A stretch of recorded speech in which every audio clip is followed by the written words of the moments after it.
What's up, YouTube? Well, it is a windy day here today. It's predicted to have 40 to 60 mile an hour wind gusts here.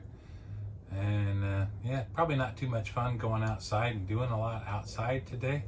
So Shelley's been asking me for a fresh loaf of bread, and I can do that. We like to make our own bread, and the reason is sometimes we can find sourdough bread with like water, salt, flour, and starter, and that's it. But most of the bread that we find is loaded with all kinds of fortified preservatives, and we're really trying to avoid all that stuff. As crazy as it is, you know, we try to eat whole food, plant-based. I'm gonna make a video on that someday, but I'm not perfect, people, and I'm not super good at it. You know, I do the best I can. But you know, I still, if you didn't see the corn dog video, I still really enjoy a good corn dog. Anyhow, I'm gonna make some fresh bread today, and we really enjoy it. It's super simple to make, and we know what's in it. So anyhow, I thought I would share that process with you today, and you might enjoy it. And here we go. It's a really simple recipe. I've tweaked it around for years. I just keep changing it. Over the years, I keep changing it. Now, I've kind of pretty much learned that oil's not really too good for me personally. So I've made it without oil, and it still tasted great. So I just scratched the oil from this recipe. So I put 2 cups of warm water in here. Yeah, one of my favorite things about the bread making is my mom gifted me this bowl before she passed. So when I was little, we used to make cookies and stuff in this bowl. She asked me what I wanted that she had one day, and I said this bowl. So this bowl is really special to me. It makes me think of Mom. I'm really grateful that I have it. So I put warm water out of the tap in there, but one of the things that really helps bread is that it's warm. So if you make the water too warm, then you'll kill the yeast. So like right now it's 103. I like to have it up to like 117 before I put the yeast in it. So I just nuke it in the microwave and check it, see where it's at. There's 2 cups of water in there. Another thing that I do, whenever I'm working with recipes, it frustrates the heck out of Shelley. But I'm like, I don't get having 2.5 teaspoons. It's like, that's just a half a teaspoon from a tablespoon. So I always try to round my ingredients up so they're easy to, that's what I do. So let's see where we're at here. 119, bouncing around a little bit, 118. So anyhow, that's perfect. So to that 2 cups of water, I'm just gonna put 1 tablespoon of sugar. The tablespoon of sugar is basically to feed the yeast, help it go. Then I'm gonna put in a tablespoon of yeast. I'm no expert on yeast stuff, but that's, so the sugar and the yeast are in there. I just stir them up. Now, if you've never done this before, you're a little bit uncertain about what's happening. I think they call this proofing the yeast. You can wait a little bit and you'll start seeing foam. You know, the foam bubbles from the yeast eating the sugar start to form. I'm really comfortable with what's going on here, so I'm going to put in 4 cups of flour. Now, you can see, I mean, I am not an expert baker. This is just what works for me. But the expert guys, a lot of times they'll say, oh, never go by cups, you should weigh it. And I'm like, yeah, okay, that's cool. But if you know what it's supposed to feel like, you're going to get there one way or the other. But that's 3 cups of flour. And what I do with the last one is I just put part of it in to make sure that I don't get it too dry. And then this is when I add the salt, because basically salt kills yeast. So I'm going to put in 2 teaspoons of salt. Anyhow, I don't know if this is effective, but I put the salt in separate, kind of stir it into the flour, and then stir this all together. I think this is probably, well, maybe you could do it without the sugar if you really wanted to. I don't know.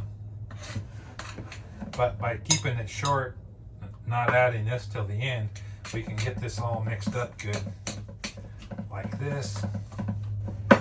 Now, all those ingredients are together, and you can just keep adding flour until this gets to where it needs to be. I can already tell by the way this feels, it's going to need all of that. So that's when people ask me, not like, I don't have them banging my door down asking me, hey dude, how do you make bread? But when I do get the question of how they make bread, I'm like, you got to try it. And once you know how the dough feels, then it'll get easier for you and you'll understand. So the other thing I'm doing is picking up the dry flour and throwing it and putting it back into the ball. So if you get this too dry, adding water and rehydrating it, that never has worked too good for me. I'm going to really scrub this stuff off the sides now. Maybe I'll put a little flour down here.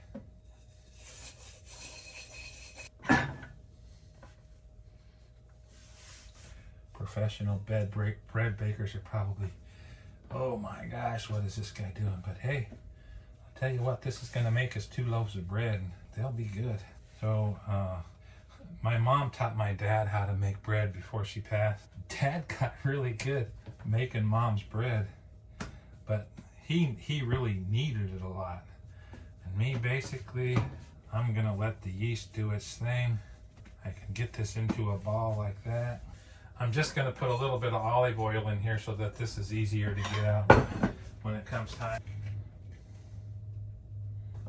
So I just spread that olive oil around.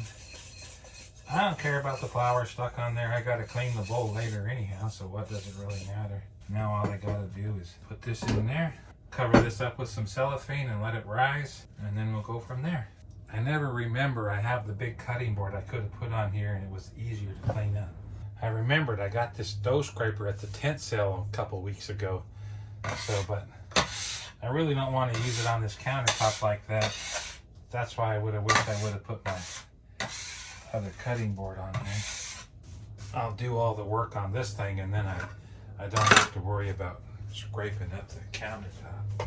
So now we just need to let this rise till it doubles. But if you don't cover it, it'll get crusty on the top.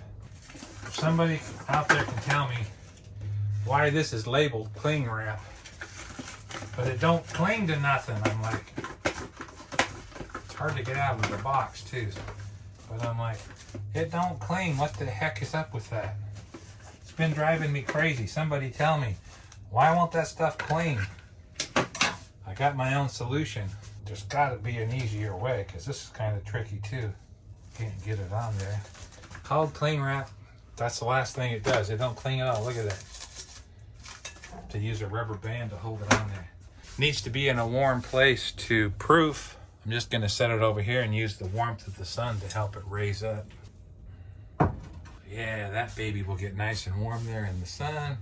It'll rise up and double in size. And then we'll knock it back down and put it in the loaf pans. So now, look at this, guys. She's doubled in size. It just fell down because I shook it. Because you moved it, huh? Yeah. So what I want to do now is get it into these 2 loaf pans. I'm going to just grease these with olive oil so that I can get the bread out. Like I said earlier, I really am trying to keep as little oil in keep all the oil out that I can. There you go, that's ready to receive. Flour the board here. Hopefully this will come out easy. You can see where it got above where I oiled it.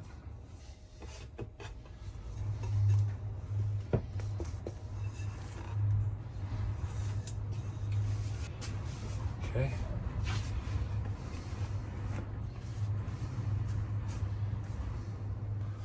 You put my little cutter tool away. I just want to get this, split it into 2 loaves. I don't know. Some bread people will probably come on and say you should have done this or that, but this is what I do. This is all I know how to do.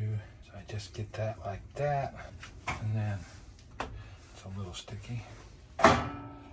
Drop that one in there.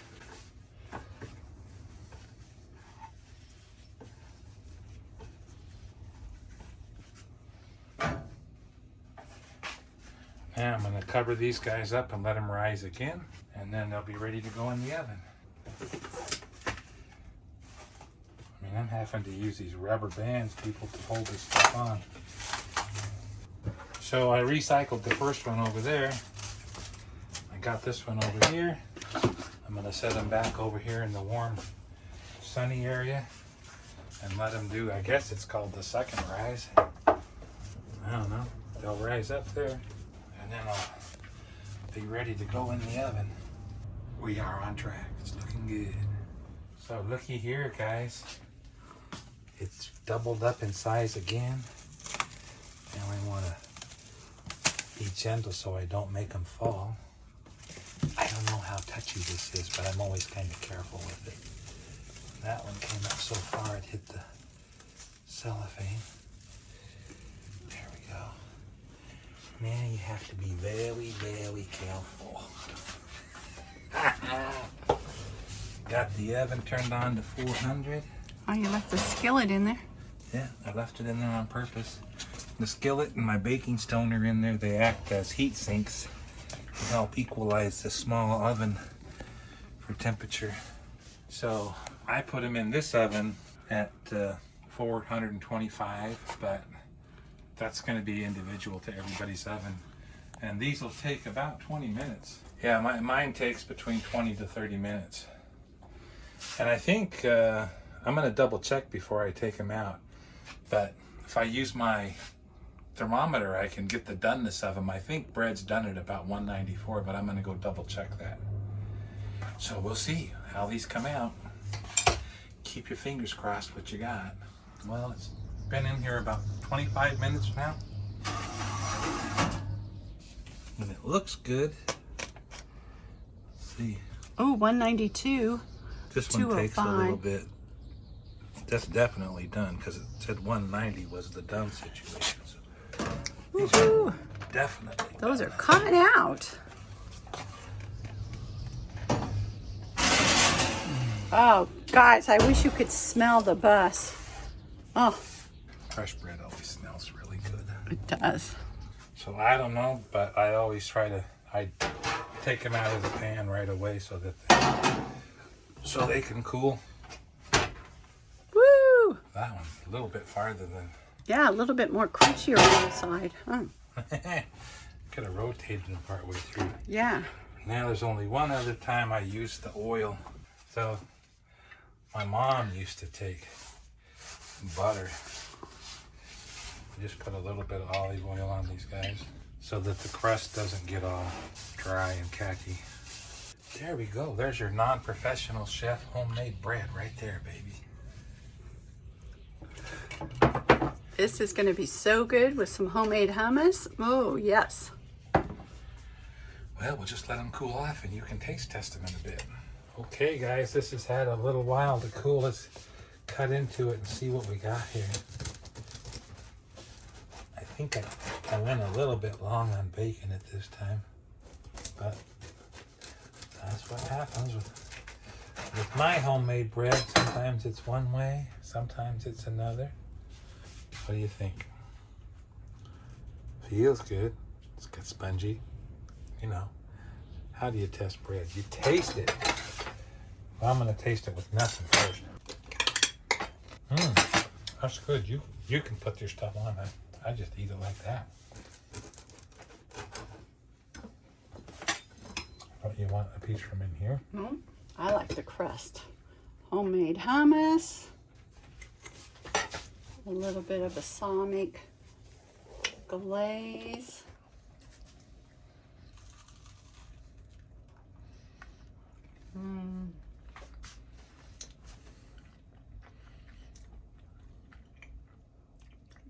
That's some good eats right there, people.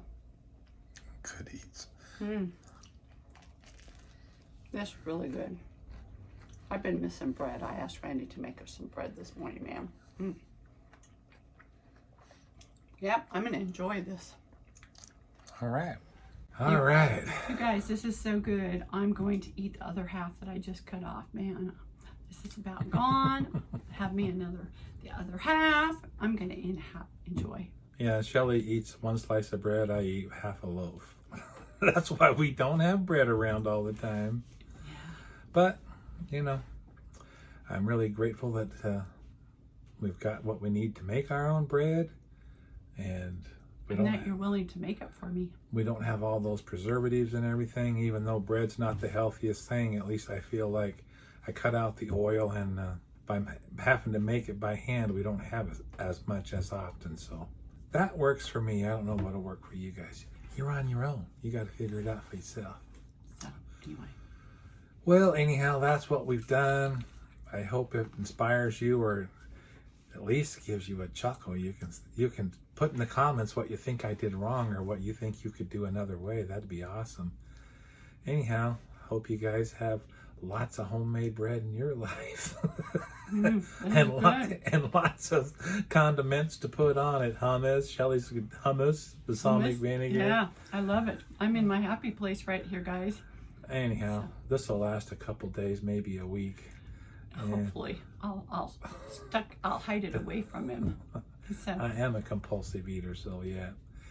Anyhow, hope you guys have lots of love and joy in your life, and lots of people to share it with. And we'll catch you in the next video. Bye, guys.